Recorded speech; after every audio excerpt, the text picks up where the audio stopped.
नमस्कार, सवेरा इंडिया के इस खास शो में आपका बहुत बहुत स्वागत है। मैं हूं आपके साथ जया कौशिक। शुरुआत कर रहे हैं कांग्रेस की खबर से, जहां सूत्रों के हवाले से खबर है कि कांग्रेस अध्यक्ष सोनिया गांधी ने पंजाब के मुख्यमंत्री कैप्टन अमरिंदर सिंह से बात की है। सोनिया गांधी ने कैप्टन से कहा है कि वो ही चुनाव में पार्टी का नेतृत्व करें और कांग्रेस को जीत दिलाएं। ये भी खबर है कि पंजाब कांग्रेस के अध्यक्ष नवजोत सिंह सिद्धू के सलाहकार हटाए जाएंगे। सिद्धू के सलाहकारों के बयानों और सोशल मीडिया पोस्ट से काफी विवाद हुआ था। इससे पहले कैप्टन के विरोध में कई विधायक देहरादून पहुंचे और पंजाब कांग्रेस के प्रभारी हरीश रावत से उन्होंने मुलाकात की। मंगलवार को मुख्यमंत्री कैप्टन अमरिंदर सिंह के इस्तीफे की मांग करने वाले कांग्रेस के बागी विधायकों को बुधवार को कुछ झटका लगा, जब पंजाब प्रभारी हरीश रावत ने साफ कर दिया कि कैप्टन अमरिंदर सिंह ही मुख्यमंत्री बने रहेंगे।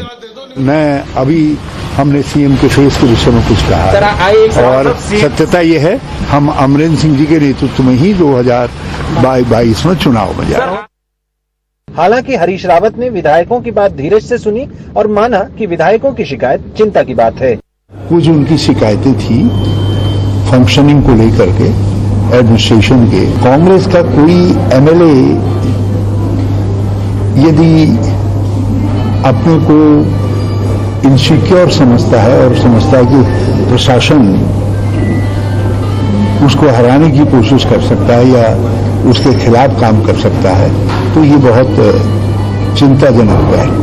अगर हम पंजाब में किसी बात से नाराज हैं तो हाईकमांड को अप्रोच करना होता है। उसके लिए जनरल सेक्रेटरी से सबसे पहले मिलना जरूरी है।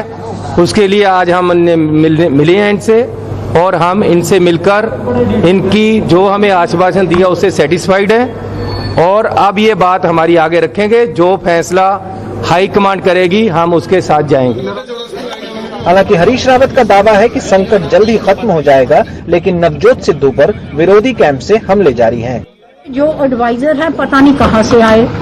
कांग्रेस पार्टी के जो लोग हैं वो पार्टी के प्रधान हैं, तो पार्टी प्रति इनको ऐसे चुनने चाहिए जो पार्टी में से आए हैं। बिल्कुल गलत बोल रहे हैं और ये अब हाईकमांड डिसाइड करेगी। मेरा इसमें कोई रोल नहीं है, ना मैं इसके ऊपर कुछ और बोलना चाह रही हूं। पंजाब के कांग्रेस प्रभारी हरीश रावत ने बात साफ कर दी है कि 2022 विधानसभा चुनाव के लिए कांग्रेस की कमान अमरिंदर सिंह ही संभालेंगे, लेकिन ये देखना दिलचस्प होगा कि आला कमान इन दो बड़े नेताओं को एक साथ चलने पर कैसे राजी करता है।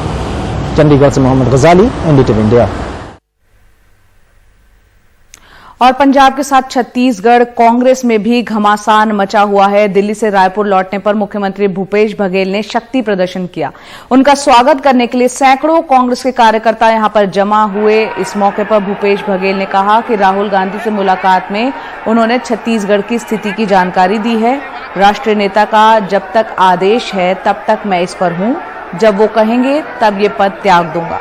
टीएस सिंह देव पर इशारों में उन्होंने हमला करते हुए बघेल ने कहा कि जो 2.5 साल का राग अलाप रहे हैं वो कभी इस पर सफल नहीं होंगे।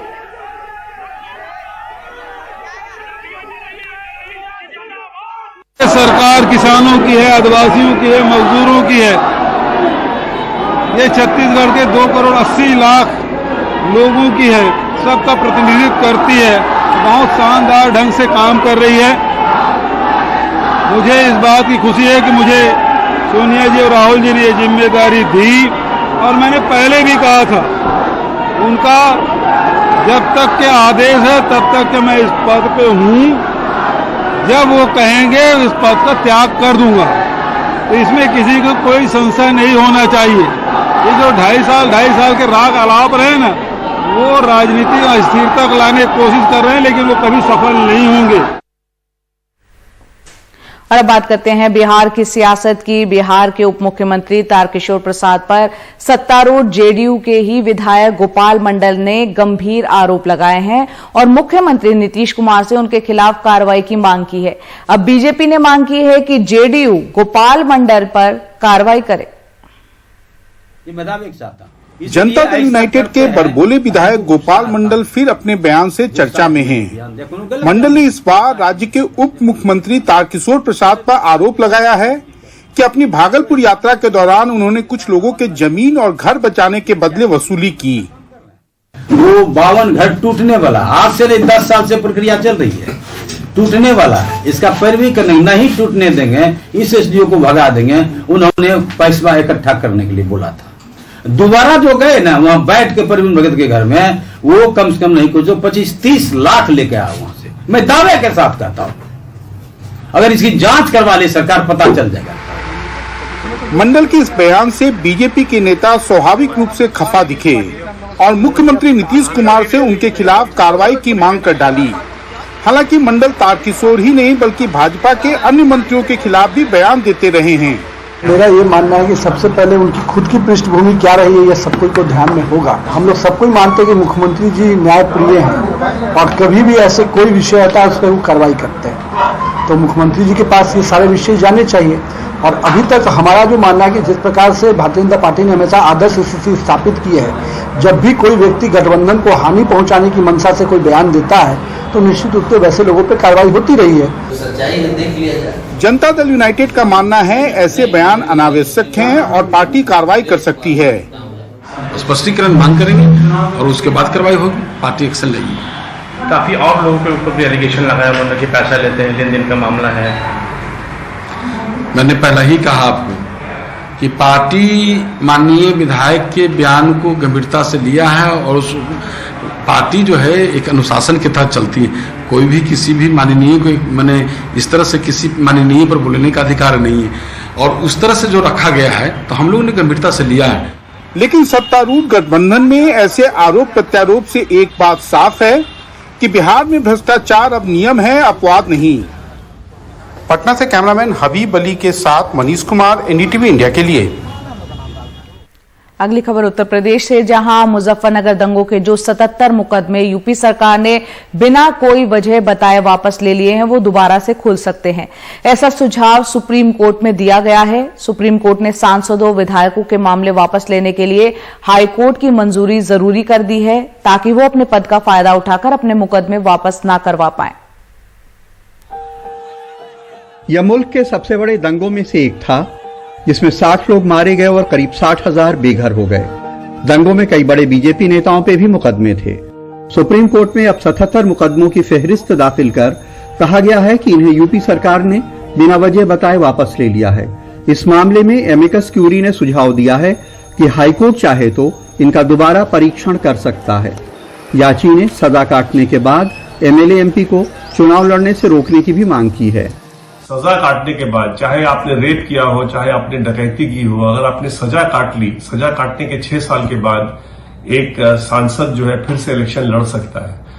ये जो कानून है रिप्रेजेंटेशन ऑफ पीपल्स एक्ट में जो परमिट करता है इनको दोबारा इलेक्शन लड़ने के लिए, वो बिल्कुल गैर कानूनी है और उसको क्वैश किया जाए। सुप्रीम कोर्ट ने साफ किया कि अगर दुर्भावनापूर्वक मुकदमे दर्ज किए गए हैं तो उन्हें वापस लिया जा सकता है, लेकिन जनप्रतिनिधि शक्ति का दुरुपयोग कर सकते हैं, इसलिए हाईकोर्ट द्वारा इनका परीक्षण जरूरी है।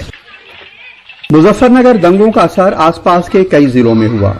मेरठ जोन के 5 जिलों में 510 मुकदमे दर्ज हुए, 6,869 लोग अभियुक्त बने, 175 केस में चार्जशीट हुई, 165 मामलों में फाइनल रिपोर्ट लगी, 170 मामले खत्म किए गए, 77 मामले सरकार ने वापस लिए। इससे 40 लोगों पे केस बंद हो गया। दंगों से जुड़े मामलों की वापसी को लेके सियासी आरोप प्रत्यारोप का खेल पुराना है। पहले भी विपक्ष एतराज करता रहा है और सरकार इसे सही ठहराती रही है। इसलिए वापस कर चुके, फिर उसको दंगा कराना उन्हीं लोगों से। भारतीय जनता पार्टी का दंगा कराना एक मुख्य काम है।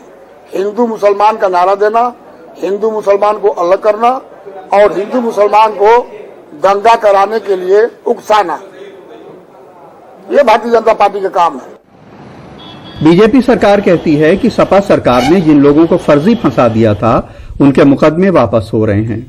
देखिए, हम समाजवादी पार्टी की सरकार की तरह किसी आतंकवादी के ऊपर से कोई मुकदमा वापस नहीं ले रहे हैं। जिनको सपा सरकार के समय में तुष्टीकरण की घिनौनी राजनीति के अंतर्गत फंसाया गया था, तो जिनको फर्जी तरीके से फंसाया गया था उसमें अगर सरकार कोई कार्रवाई कर रही तो अपने अधिकार के अनुसार कर रही।